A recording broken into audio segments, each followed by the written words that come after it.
Hi everyone, I've got a little practice session set up here now, and I want to go over just some philosophies that I use when practicing, and philosophies I encourage players to use if they want to improve their skills and then take them to the course faster. So this video here is to really help you to accelerate your improvement from the range to getting on the golf course and competing under pressure. Okay, the first philosophy is to just be aware of whether it's a shot or a practice session or whatever it is you're going to go to do to improve your game. Are you there to develop or to perform?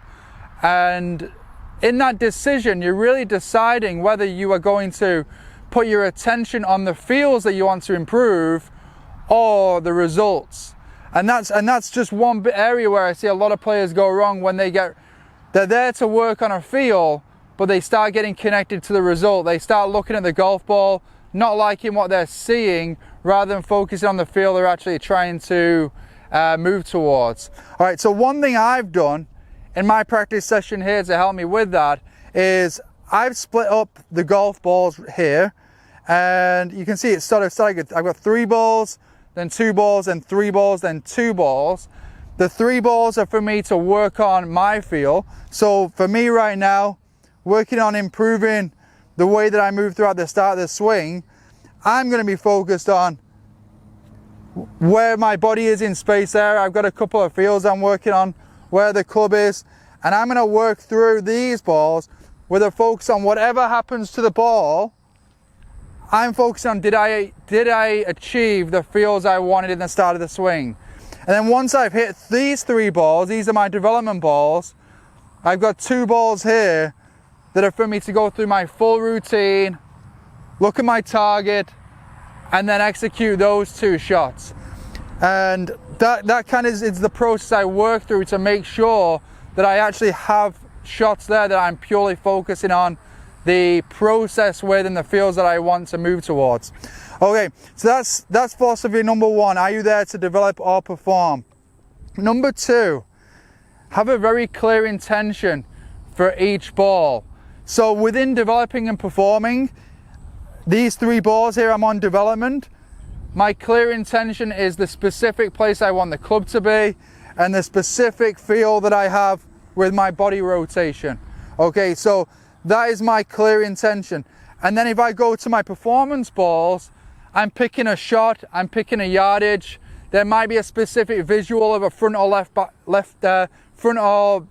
pin, something like that. I'm being as clear as I can be on that shot and as creative as I can be visually. Okay, so philosophy number 2 is having a clear intention for each ball. Philosophy number 3 is extremely important if you want to keep making gains every practice session. It is to be aware of the pace in which you can actually feel what you're trying to achieve with your development balls that you're hitting.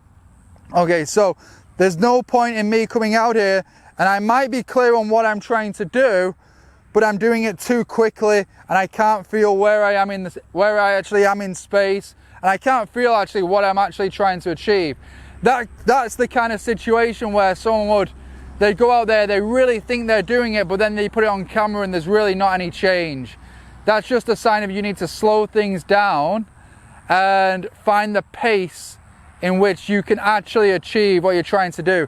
So with a lot of players, I will suggest if you look at it on camera and it's not changing, while you're working through your development stuff, that's where you would do the really slow takeaways, the move to the top, and the clips.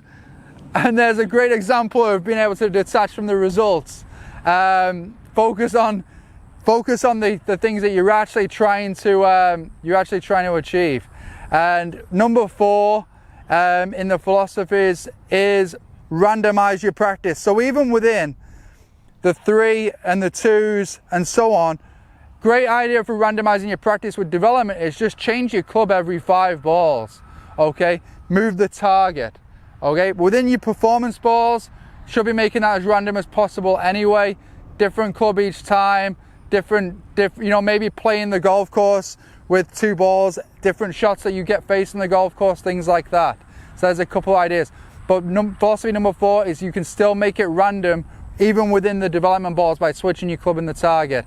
So next time you go out, take into account those 4 philosophies and see if you can build a practice session around them, and hopefully that'll help you to get on the course faster with your improved swing.